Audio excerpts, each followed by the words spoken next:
Hi, I'm Josh Carter, and this is Flying for Life.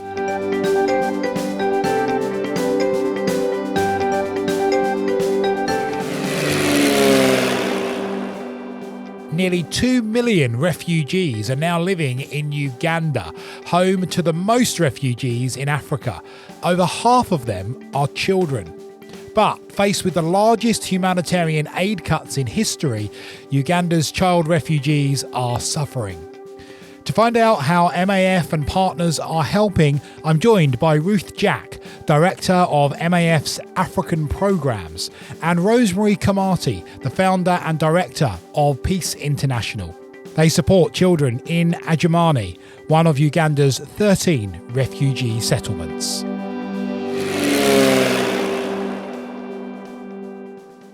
Well, welcome to the podcast today. It's so great to have you both here. Ruth, we're going to jump in straight with a question for you. I want to know how many airstrips serve these 13 refugee settlements and which ones do MAF fly to? Tell us about that.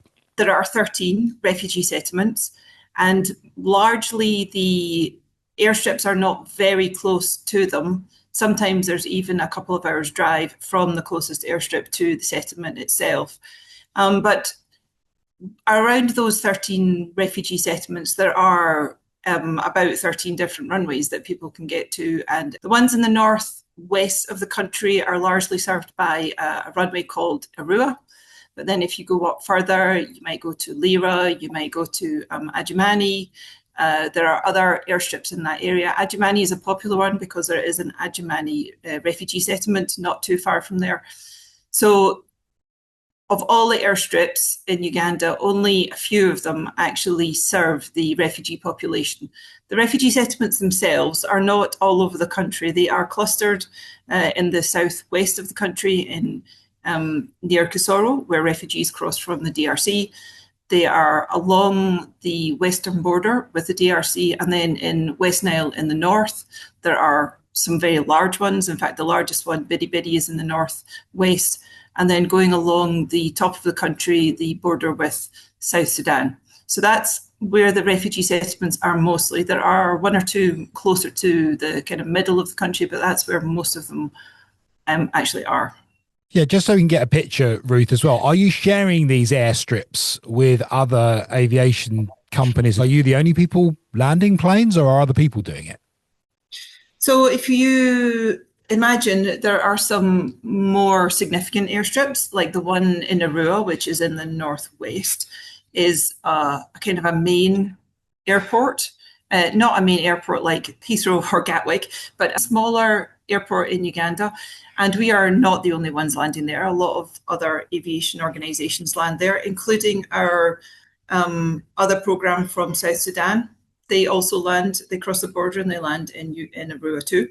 But then there are smaller ones up north. There's Moyo, there's Adjumani, there's other smaller runways further up north, which doesn't make sense for any other aviation provider to land there because they're not commercially viable for them. Where for us, we are largely flying the humanitarian sector into the areas that are needed for humanitarian work. So we're the only aviation provider in Uganda that is strictly humanitarian and mission.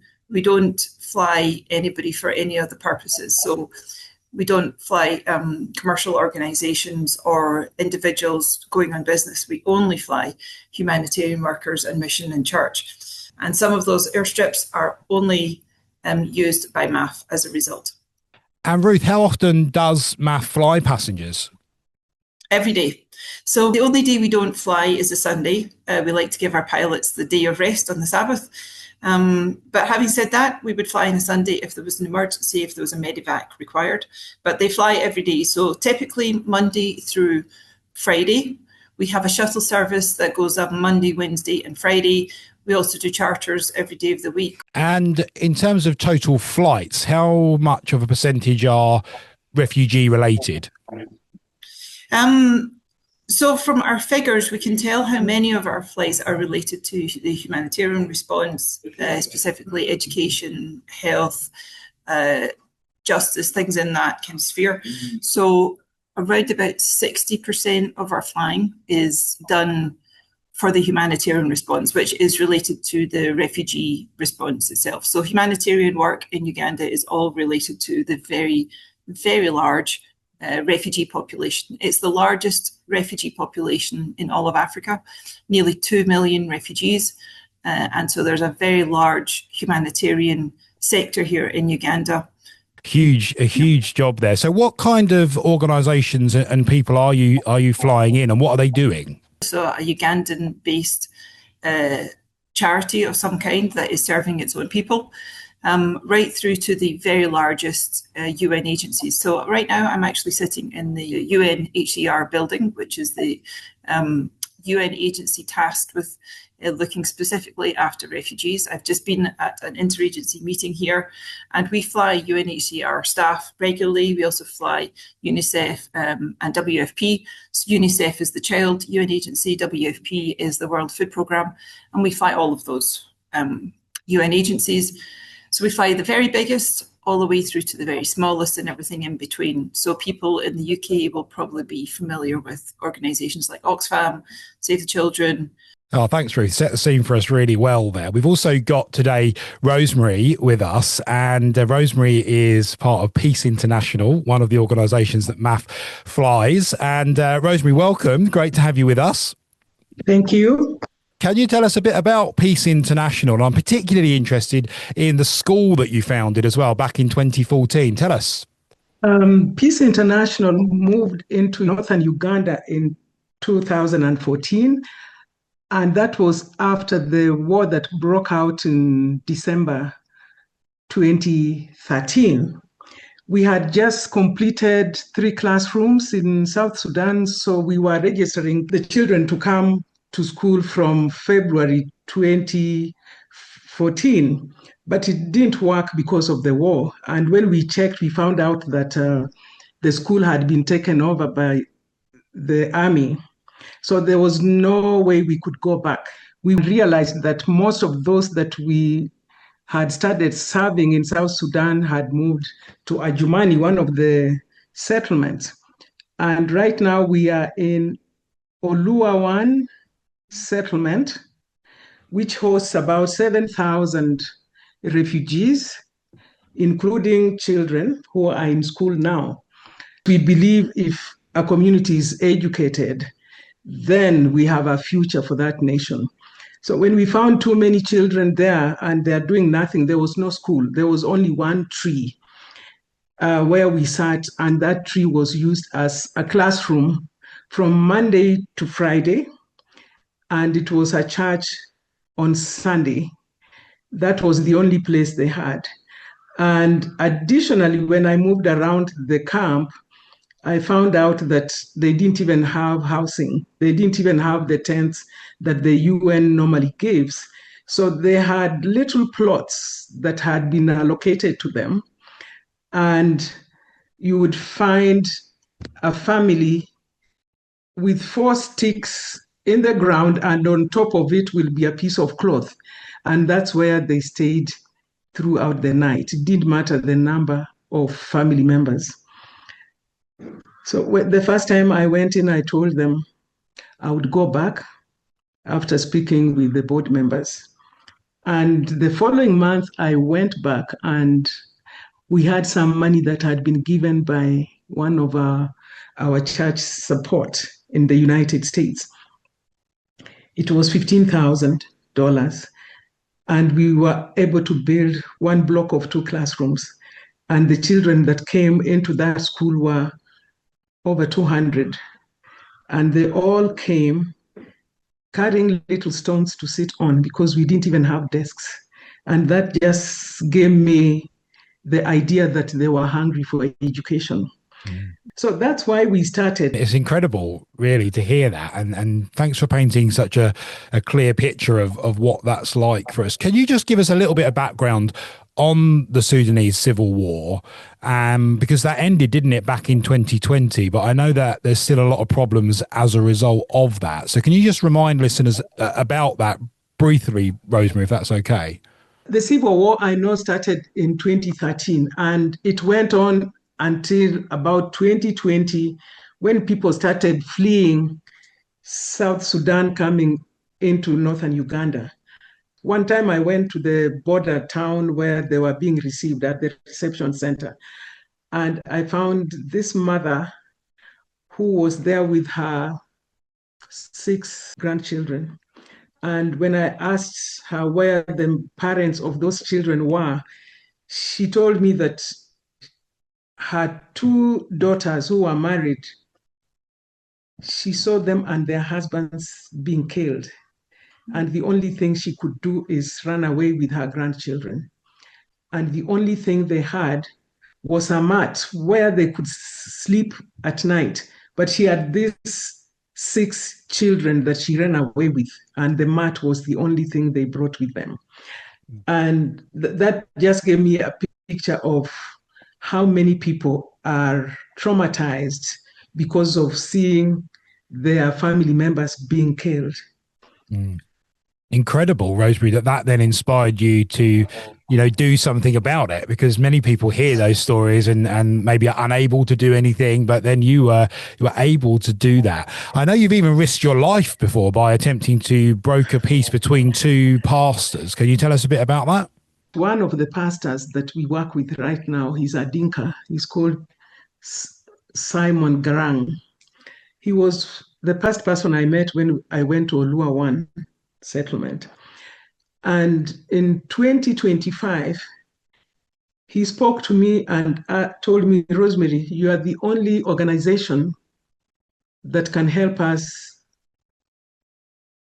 learn how to be friends with one another, to live as brothers and sisters.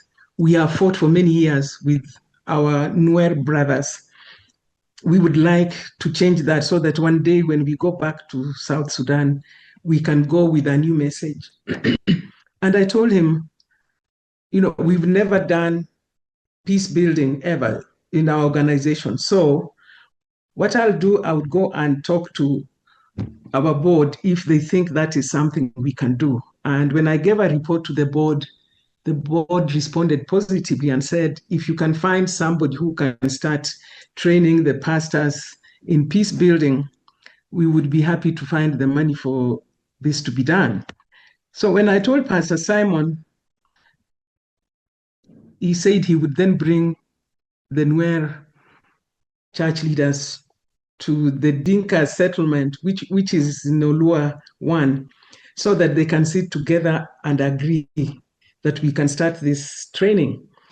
So we agreed on a date, and I traveled to Olua 1.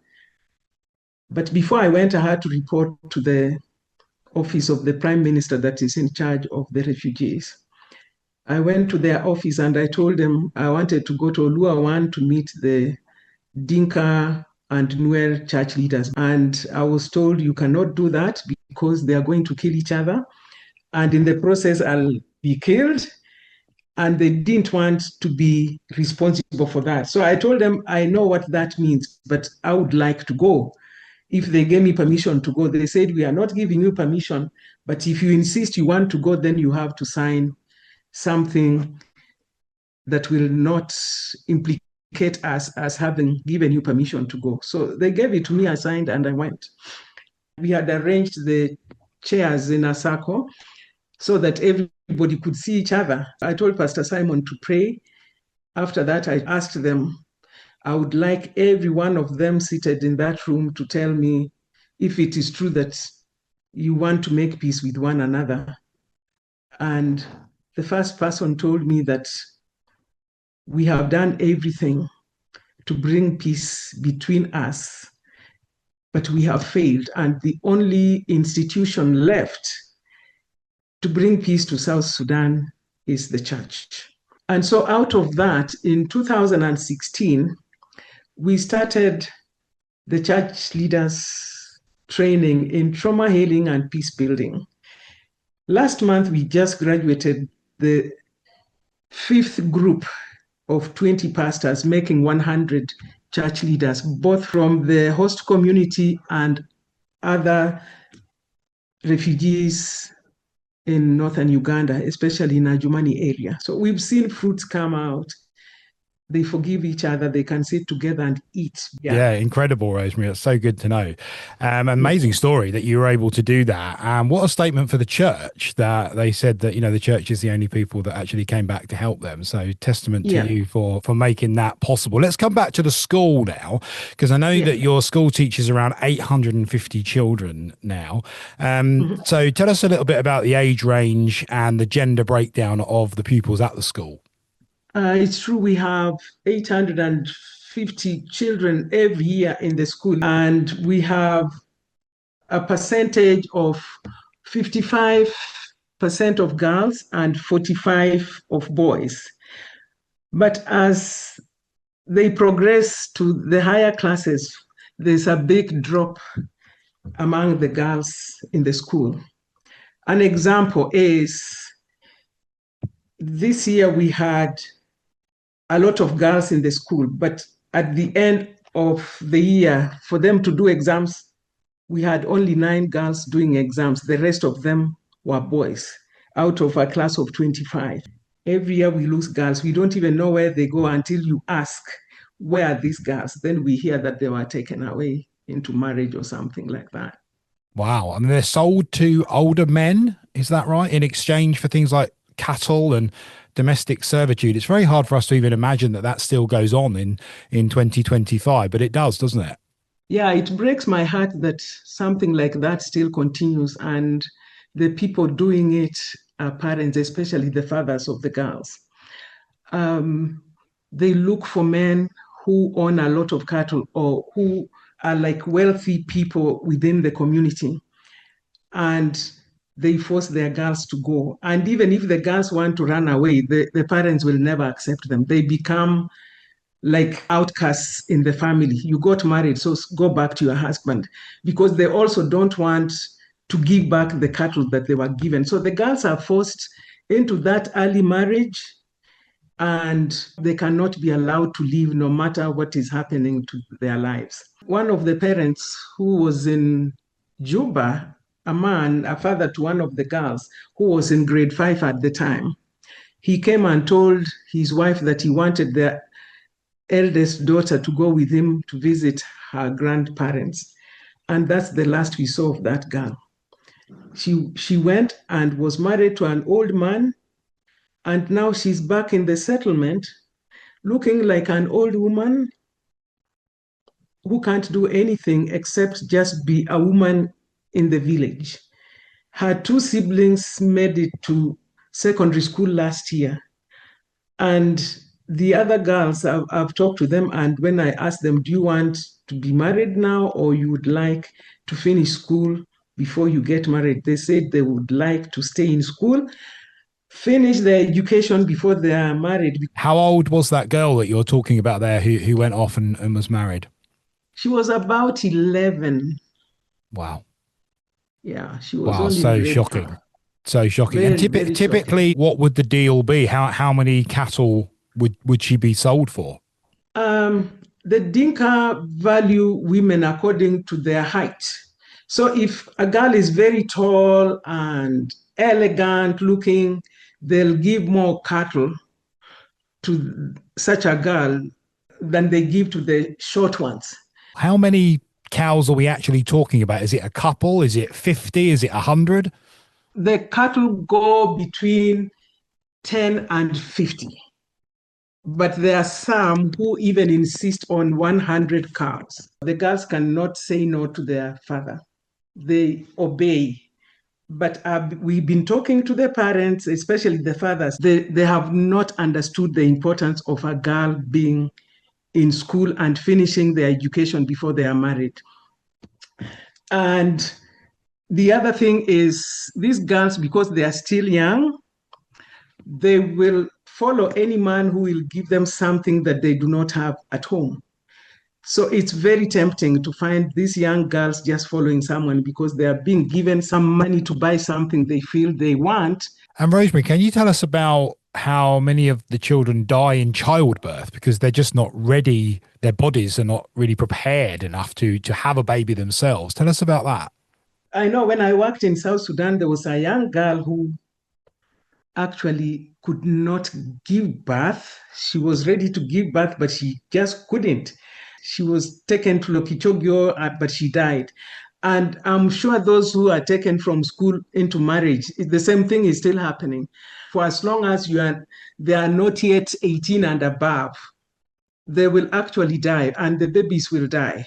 So, Rosemary, tell us about how you educate girls and talk about their rights as individuals.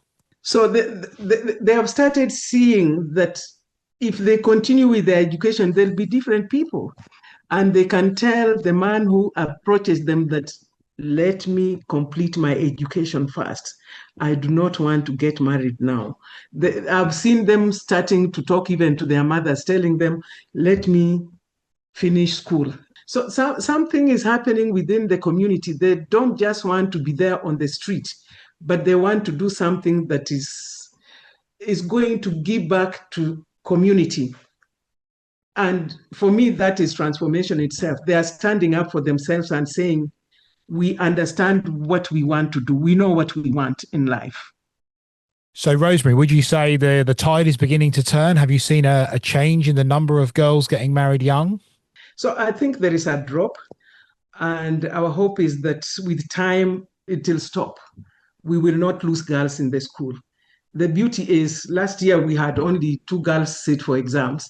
This year we have had 9 of them sit for exams. And I'm hoping with time we will have more and more girls staying on and completing even their senior school learning and go to a higher education level. Ruth, let's bring you back in because I know that you think that Rosemary's work is so important, isn't it? Yeah, I was just thinking as Rosemary was speaking there, how valuable that is, because I'm aware that tensions have really risen in the refugee settlements as the funding for food and other resources has been pulled back this year. The amount of resources that are available to support the refugees is all but disappearing. And again, I was hearing today, sitting in a UNHCR meeting, just how desperate the situation looks for next year. And almost entirely the money available for education, which is what Rosemary's talking about, but central funding for education is set to disappear almost entirely. And can you imagine a population of 2 million refugees, about 52% of which are children, suddenly the funding stream for their education is cut off.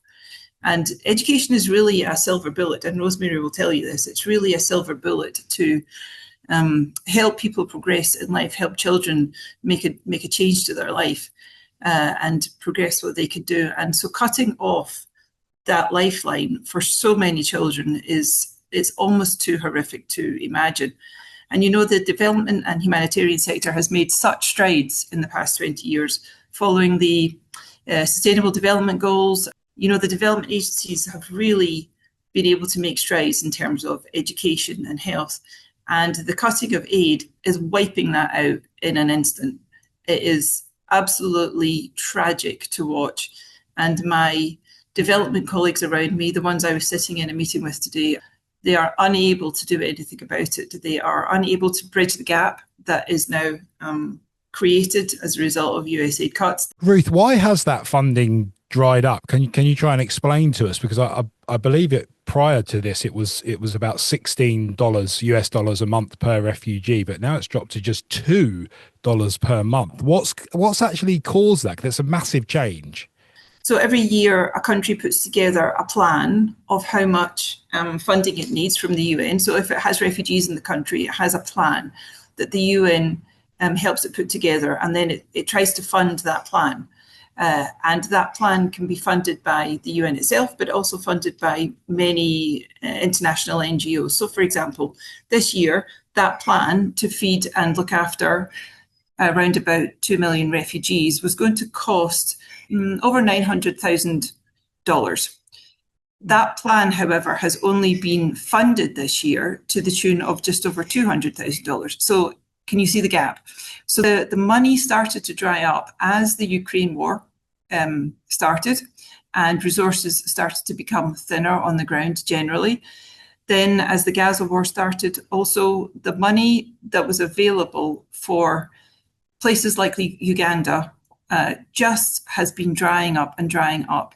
And then the US cut its funding around March time. Some of these aid organisations that I work with, they've had to let go of hundreds and hundreds of staff.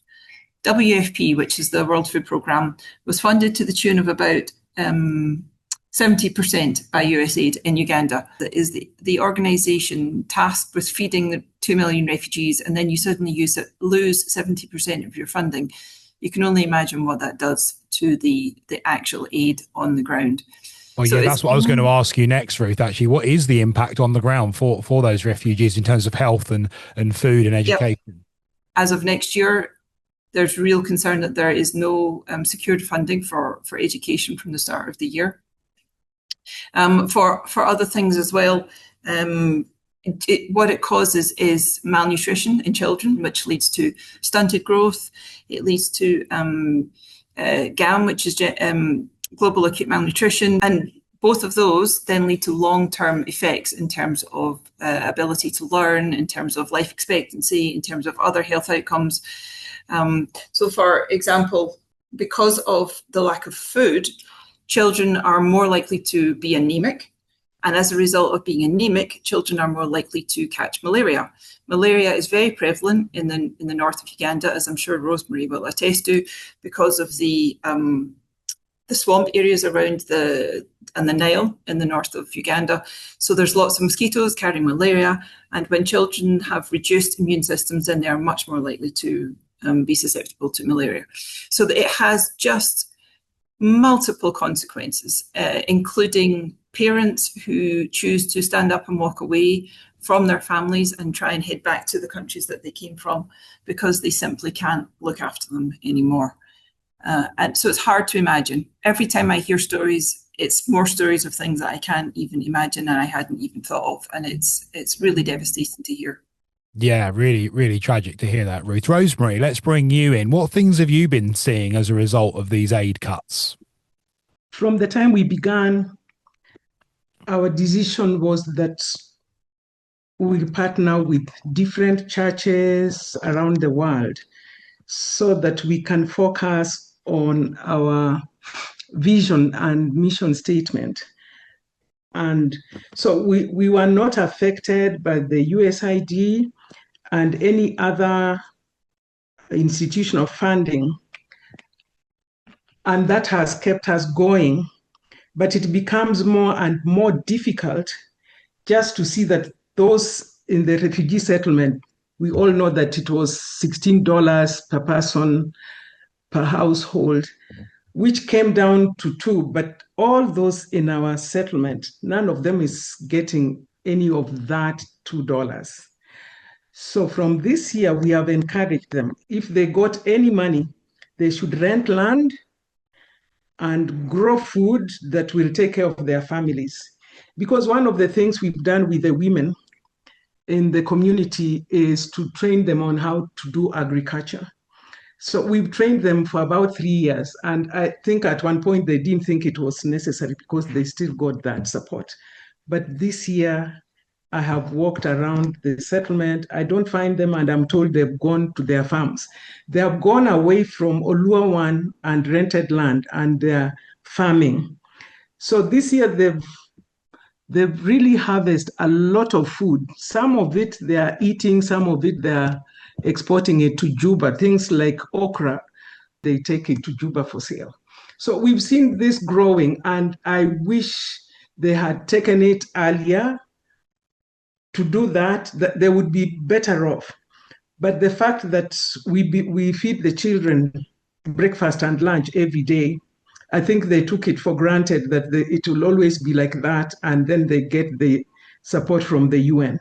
But I think as much as we look at it that it was not good for this funding to stop, I think it was a wake-up call for them, because one of the things I would like to see is for them to see them go back to South Sudan with a new mindset that we can produce food by ourselves. That will give them some kind of pride that we are eating what we have produced instead of waiting for someone else to do it. Because one of the things we teach our children in the school is how to produce your own food. So they plant their own vegetables. Apart from the beans we give them at lunchtime, we add in vegetables that they have grown by themselves. And I'm hoping that my prayer is that as time goes on, as the parents are picking up the agriculture, producing their own food, the children are learning from them. And that during school holidays, so I've seen some of them take their children to the farms. So, Rosemary, I'm guessing that your education is so important for all children, but particularly for those 50,000 who we heard about earlier, unaccompanied children who are not able to learn from their parents, I guess, how to grow the vegetables and how to do the other things. So how do you look after them as an organisation, those ones that are just child-led families, I guess, children looking after siblings? When it comes to things like paying some of the little money they pay in the school, they are not able to pay. So we stepped in and we are paying for the orphaned children. There are those who are completely orphans, who have no mother or father. We don't get them to pay for the things that the other parents are able to pay for. And we are encouraging them that it will not always be like that. We give them counsel. We are like, this is happening to you now, but it will not be the order of the day as you learn and grow up. God is going to change your life, but you have to work at it. So we are encouraging them to have a change of mind, have something to look forward to. They are being educated, something their fathers and mothers didn't get. That is a plus for them. And we are telling them, God has enabled you to get this far. Keep working hard to make life different. So when the parents have to leave to find work and food, do they come back again to look after the children, or sometimes do they just disappear? Well, most of them come back to look after their children, but there are some who disappear because they can't manage it. I think it becomes too hard for them to manage looking for food. And when they don't get the food, why are they going back to their children? So you find some of them have just disappeared and left the children in the settlement. And so neighbors now have to do something about it. They have to bring them in, give them food, share whatever little they have. It's still a very difficult situation.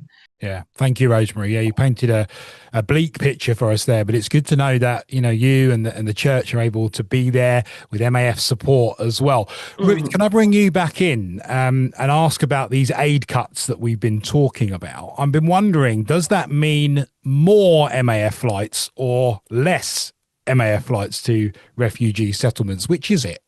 When the initial aid cut, the main one this year, the US aid cut happened, we held our breath really to find out what was going to happen next, because the people that fly in our aircraft are all humanitarian workers or funders of the humanitarian work, or their church, or mission organizations, sometimes government officials.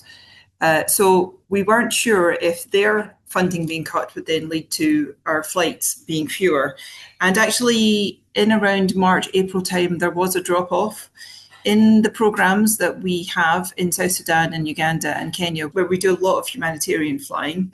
There was an all of a sudden drop-off in our flying as the aid organizations themselves rallied to try and figure out what they were going to do, what their response was to the cut in funding.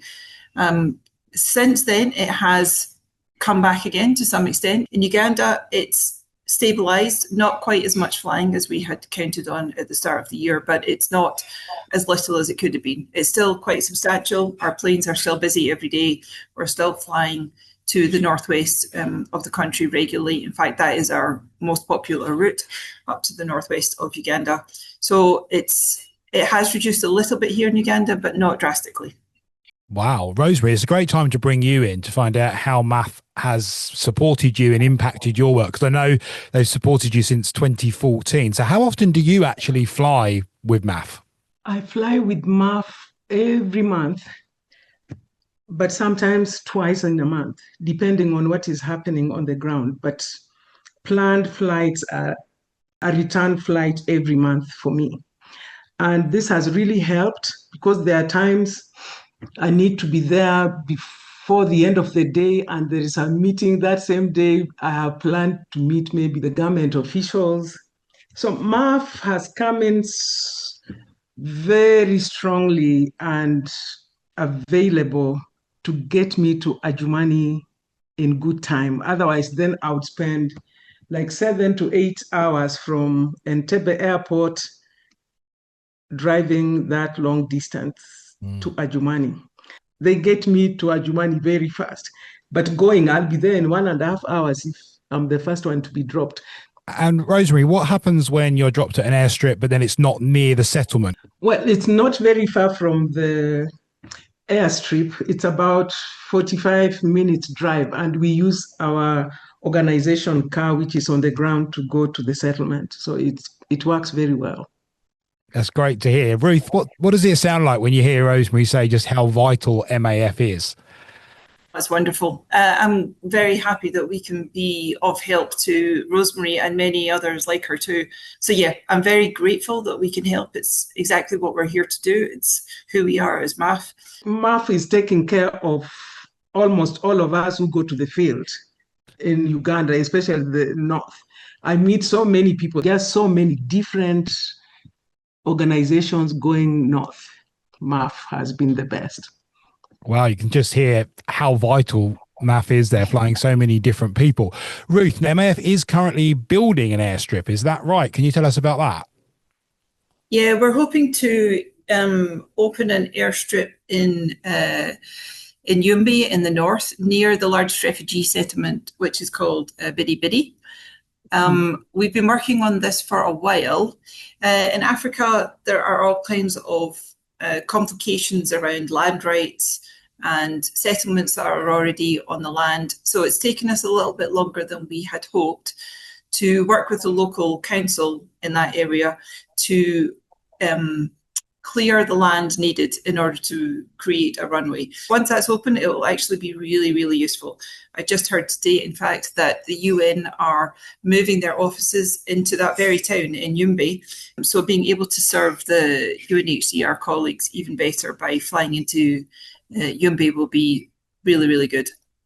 And when will that open? No, I'm very hopeful that we're close now, so next year.